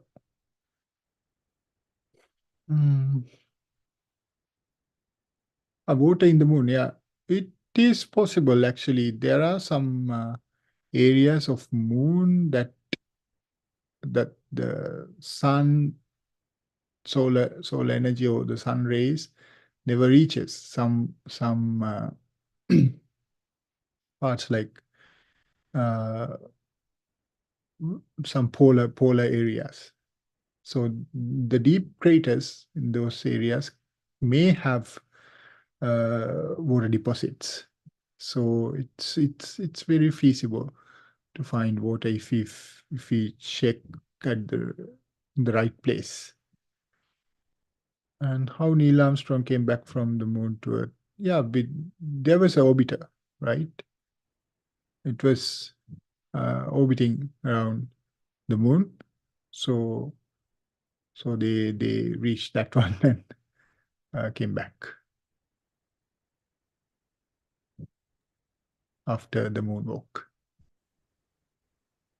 Yeah.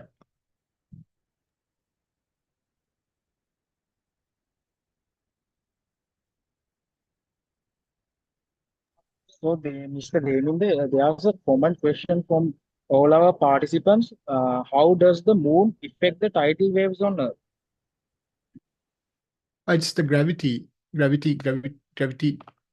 related thing, right? So tidal, the Earth's the tidal forces are actually uh,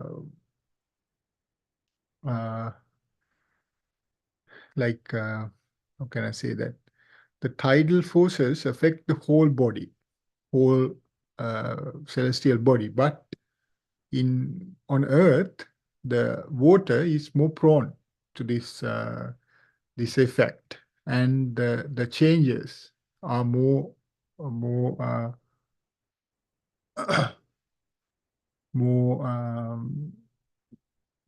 visible. So therefore we could see tides uh, uh, in the sea and all. And but the tides, the tidal waves, they affect the whole body of uh, mm, the tidal waves occurs. I mean, tidal waves affect the moon and Earth both, and but it is more visible due to the on the Earth due to these water bodies. And in if the moon was more smaller, uh, and if the uh, Earth was a little bit more larger, the tidal waves will have much deleterious effect on moon as well. Like that happens to the moons of Jupiter and some some of the high activity in Io, the satellite of Jupiter, happens due to the tidal forces of uh, Jupiter. So that happens. Can Sri Lankans go to the moon? Yeah, if they try, yes. Why not? So recently there was one Sri Lankan lady who was selected as a future astronaut, and she's been trained now, I think, for for to be the crew of I think to the Mars, right? So it is possible. It is possible, but uh, it needs some rigorous training and uh, uh, extraordinary dedication. So I doubt that part. There are few individuals, only very few individuals who will reach that level. Most of them, they just walk away from the challenges. Yeah, what would happen to the Earth if the moon was not a satellite of the Earth? It's not a big issue, I think.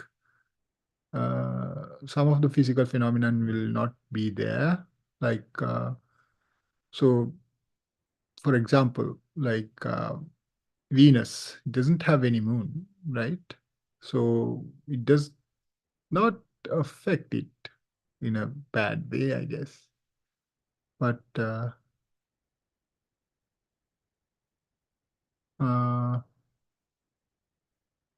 there might be some differences like that are directly linked to the moon, with the uh, some of the physical phenomenon. But apart from that, I don't think it will be a big issue to the planet. The idea about being a space doctor. Hmm. That's an interesting one. Hmm, what is what is define who is like space doctor? Can you just give me a glimpse of that? Because I'm not so familiar with that at the moment. So uh, like to become an astronomer, so I think anyone, almost anyone, can be an astronomer if they fulfill the required uh, criteria and all those uh, requirements and everything. So, and they have to undergo a rigorous training, which is very, very uh, hard. And uh, after completing that, anyone can be an astronomer. So, withstanding that training is the hardest thing. And you have to have a good physical and mental stability and a good level of uh, tolerance to uh, be be an astronomer, and also a good brain as well. Is astronomy important for the future of Sri Lanka? It should be. It should be. Astronomy is important for the mankind, humankind, because the Earth is becoming a place which is not so good for the life in future, near future. Therefore, astronomy, uh, mostly like astrobiology and rocketry,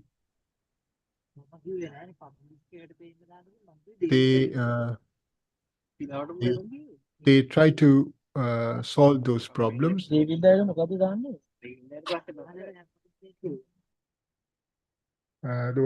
Problems, and therefore, uh, if Sri Lanka also can play some role in this process, or in this uh, mm, yeah, in this thing. So as a nation, individually, many Sri Lankans are actually working towards this collective uh, thing. But as a nation, we are not. uh, Only several nations are uh, having having the ability to do that at the moment. But in the astronomy is important actually, like very important, and that is why it is the most advanced uh, science in the world, and countless number of dollars are being uh, pumped to astronomy related uh, fields, and many budgets in many of the developed countries. A good portion of the budget is uh, uh, being being used for to implement astronomy and space science as well. So it's important actually. It's a measure of developed country. Yes, final question. Time for the final question. Yes, Mali. Aya, before that final question, we would like to request our participants to turn on their videos and show their moon maps so that we can take a photo. We can take a group photo of this virtual session.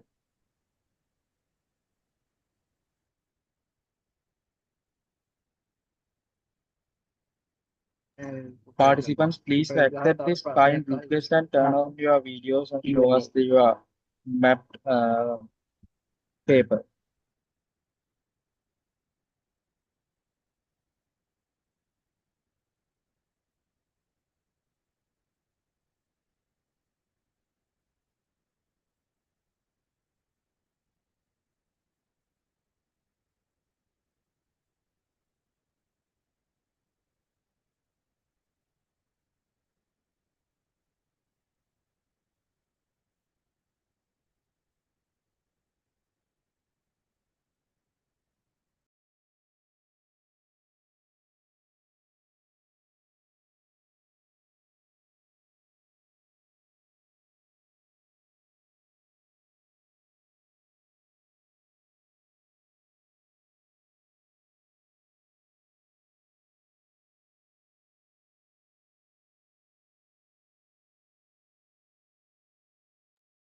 I must say some of those are very nice. Yeah. So please keep on trying to develop the skills to draw the moon, and it will be a very nice um, hobby as well. So it's really nice to see some of the images. Some of them are very nice.